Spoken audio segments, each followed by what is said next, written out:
guys, welcome back to the channel. Big day on the channel today because we finally have our new Dana 60 rear end. I've been talking about it for a little while. Originally you saw me do the mini tub video, and then you saw me do one on spring perch angle and pinion angle and whatnot, and that was all in preparation for this guy coming, for me ordering this Dana rear end. If you've been following along with the channel too, you know we've been racing lots. We've already gone out to the track twice this year, took home first place, took home second place. So what a perfect time to take the car completely apart and mess with our winning combo, right? That's what we do here. But I'm super stoked on this unit. I've had it ordered for a little bit. It took a while to get here. I guess COVID's still slowing things up, but it's here now. I'm gonna get into a complete build breakdown of what it is and why I got it, and then we're gonna dry fit it into the car. So let's go. Okay, so what this is, it's a complete Dana rear end from Strange. So they call it an S60 rear end. It's Strange's own housing casting, so it's actually a beefier unit than you would get in, say, like a Hemi car, in a B-body Hemi car or something like that. In fact, Strange even has their own casting numbers in it right there. You can see it's a Strange 60. They call them S60 rear ends. And I guess they've added additional webbing and whatnot and just made it much more stronger. So it comes with all kinds of things. I clicked almost all the boxes on the upgrades that I could because I wanted this to be the final rear end for the car. This thing will handle like up to 1,000 horsepower, which I am nowhere near, obviously. But some upgrades I did do. So it does now have a 430 gear compared to the 410 I was running in the 8 3/4. It's a full spool in it. I had a Sure Grip rear end in mine, and it does have much larger axles. These axles are actually 40 spline gun drilled axles. I was twisting my 30s or 31s that are in there, so I did a lot of contemplating as to what I should do. I had a bunch of plans for the 8 3/4. I was going to shorten it more, 35 spline, put a brace on it, change the input, change the gear, put a spool in it, and by the time you calculate all the stuff I wanted to do that, this just made so much more sense because this thing will handle all the power I can throw at it and a trans brake. Basically, I'm setting the car up to run a trans brake, and then next winter build a stroker motor and really let this thing party. Show you guys the ends of these axles. They're also lightened, very nice stuff, like really cool stuff. I got the stronger cover for the back too. It's just a nice unit. I actually don't know if that's going to fit. We might have some issues there. We're going to have to do something with the drive shaft because my drive shaft either has to be shortened or just maybe a different U-joint. Might have to get a complete new drive shaft. All of that we're going to figure out and get this thing stuffed into the Dart ASAP because I got a couple weeks before we go racing again. So we got to make this happen. Yeah, we're good. And I'll let you guys know too that axle flange to axle flange is 49.5. Okay, and I did order this through Dr. Diff's website. I suggest checking out that site. Really nice guy, actually. He was very responsive with emails, answered all of my questions because I had a lot. There's a lot of little nuances about housing sizes and how to get it right. Things about like brake gap and whatnot, about what you're gonna run for brakes. He was really good to talk to. And he pointed me in a right direction for a couple things I wasn't sure about. I did go with a street gear in it. I was contemplating using a pro gear. He suggested a street gear because I told him I do drive the thing on the street, and he said a pro gear is just too soft to run on the street. So we're gonna run these street gears. I don't think I'm gonna have any sort of a problem about breaking that big ring gear or anything like that. Do check out his site. Really cool site, really cool guy. So shout out to him. But now you know everything about it, you know where I got it, you know how I got it. We'll talk about brakes and stuff later on, but we got to get that 8 3/4 out and then get this thing in. Okay, so a little update for you guys. Got the car up in the air. I actually went ahead and pulled the axles out just to get access to remove the brake e-brake cable system and whatnot, because I'm going to another drum setup. It'll get installed in the new stuff. But I thought I would show you guys the old axles after I got them out. They are 30 spline. But this is the main reason why I'm switching them out. You can see that they are twisted. I don't know if you can focus up there or not, but you can see that they are twisted. And I've swapped them side to side, but these will not hold up to a trans brake or any more power. In fact, these are just about to the point where you should replace them. They'd be fine for a street car, and even I would keep running them the same at my 530 horsepower level. But if you went up in horsepower or added a trans brake, they would simply just not hold up. So that's why we did go to the Monster Beef in that bad boy. So just a little update. We're gonna keep going, get the rest of that rear end out of there now. Okay, so we got all the suspension unbolted now. I got the brake lines off. I had a bit of a hang up with that section up there. So I actually just pulled the vent bolt out. I think I got to rob it anyway for the new diff, but put the axles back in it too, just for convenience sake, keep it all together. And then I just pulled the bolts out of the hangers at the back. I should be able to drop the hangers, slide the jack under the diff and just wheel her out, and then slide the new one in, hopefully.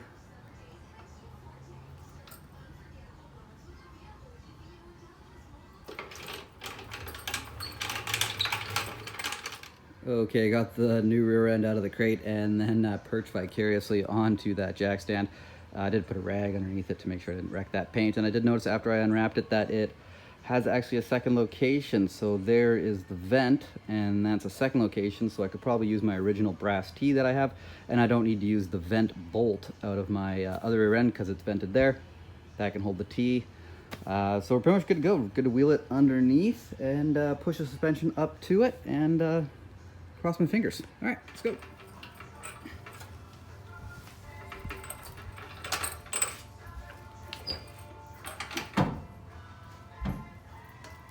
Shit.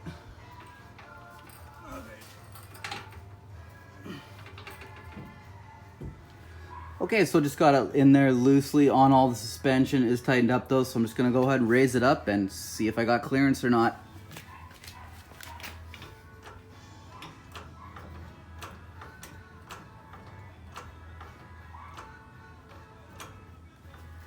Okay, so it's fully hanging on all the suspension now. I snugged up the U-bolts just a little bit to make sure it was down tight on them. I already see that I am going to have a clearance issue with that cover on the gas tank like I suspected. Come around this way.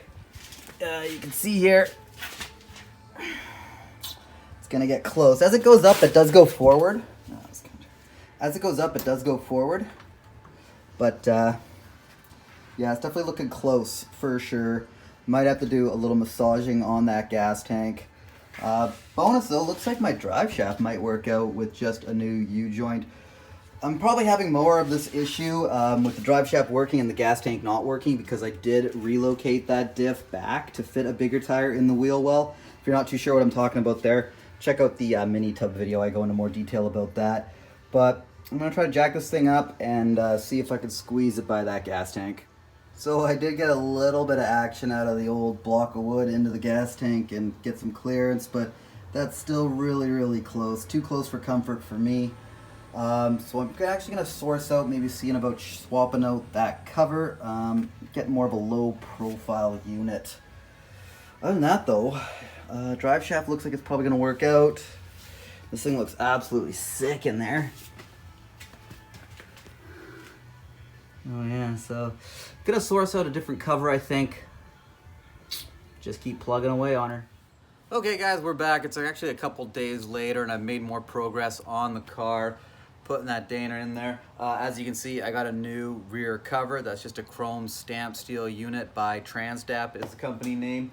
It fit really well and everything, and it's about 3/4 to maybe 1/2 inch or 3/4 shorter than that aluminum one that I had. So now I do have clearance to my gas tank. So that was problem number 1 solved. The second thing I've been dealing with in the couple days off is the drive shaft. So I thought the drive shaft would be okay, and it probably would be. It might be a touch long. I decided to get a custom one built though. I needed to go up in size. That one is a stock type one that's only 2 3/4 inches wide. And I went to a 3.5 aluminum custom built one. So that's actually gonna take a couple days to get here. It might take actually over a week or so. It's gotta get made in Vancouver and then sent to me. So I'm gonna make this video into 2 parts. So we'll finish up wrapping up here. I actually haven't bolted that cover on fully. I got it loose, so we'll crack it open. I'll show you guys the gears and the spool. And then the second video will be brakes, drive shaft, and then we'll get the thing out on the street. And we'll pull the axles in the second video. So you're gonna wanna see that one too, because we'll get those big 40 splines out there. But the new diff is in place. You take a look at it, it's pretty nice. I have now about 3/8 of an inch clearance to the gas tank, so I'm happy there. And the new drive shaft is a must. I'll go into how you order a drive shaft too, because I learned a little bit about that and it might help you out in the future. But check out this new cover, pretty nice. So decent looking chrome on that guy. Come around to the side here, And you can see we now have good clearance to the gas tank. You know what's really funny about ordering those covers?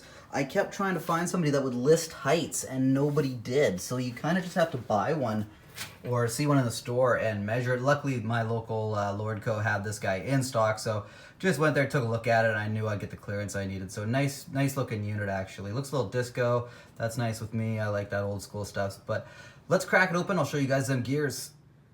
Okay, and there's that big Dana ring gear. That looks awesome in there. And there you can see the big spool linking those two axles together. 100%, and the paint's still on there. You can see where they do the mesh check to make sure that they're happy with the alignment. All looks pretty good, so nice beefy unit.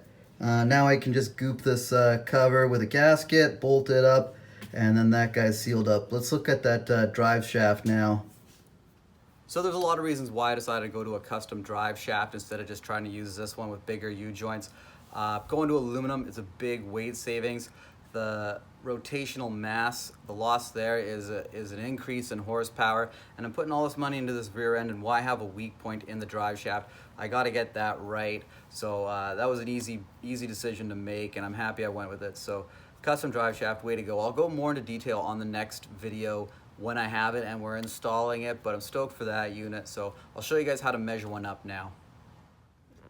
So measuring for a custom drive shaft isn't too difficult really. So here you see the tail shaft. You just take your pre-existing drive shaft, go full engage all the way in, pull it out 3/4 of an inch, and then you just measure center line of your U-joint up there to the center line of the U-joint at the back, at your carrier there, right there, and just have the diff supported so it's under suspension or the weight of the car. And then you just measure center line to center line. So that's going to close out this video, guys. Thanks again for watching. As always, do stay tuned for the next one where we're going to pull those axles out, show you guys what big 40 splines look like. We'll do the brakes, and then we'll have that new aluminum drive shaft, and we'll get this thing out on the road with the new Dana. I'm super stoked for it, because after this, we're doing trans brake, and then after we get these gears broken, we'll be back at the track. So really looking forward to that. Thanks again for watching, guys. We'll see you soon.